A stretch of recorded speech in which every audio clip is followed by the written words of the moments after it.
I was only 7 years old when it happened, but the memory clings to me like a dark shadow, refusing to fade with time. I grew up in Hawaii, high up in the mountains, where the air was thick with the smell of earth and the silence sometimes felt too heavy. It was just me, my older brother, and my mom in that big old house. My stepdad was out with my other brothers, and my real dad lived far down the mountain, nearly an hour away by car.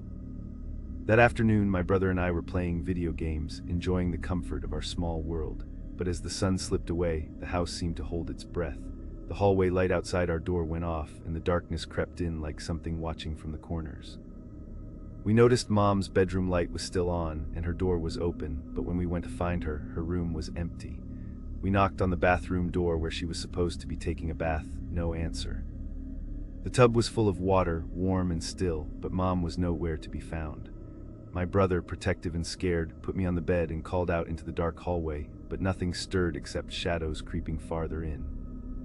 We tried calling her phone, praying she would answer, but silence was all that met us. Then came the whisper. It felt like it was right beside us, a breath tickling my ear, a voice almost too close for comfort.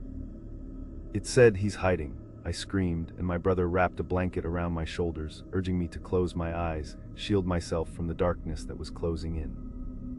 Then the whisper came again, louder this time, colder. "He has no face."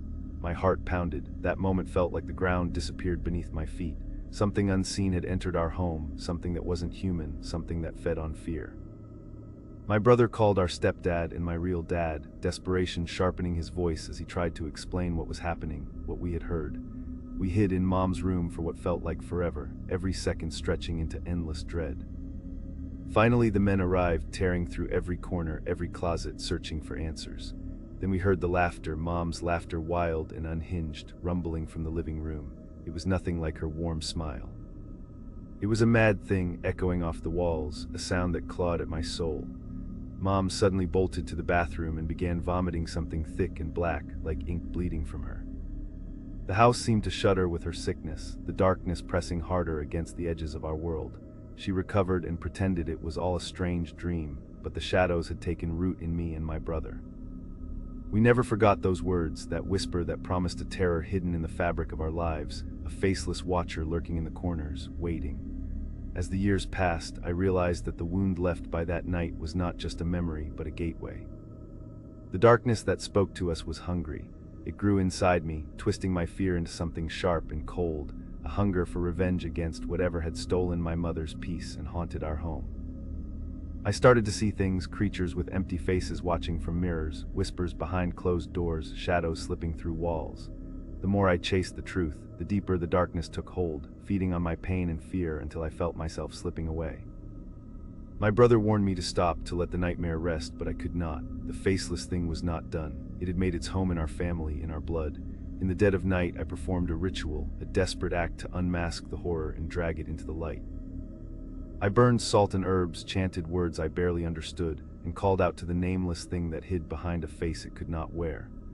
When it appeared, I saw that it was worse than we could imagine, an endless void where a face should be, a darkness that devoured light and sanity alike.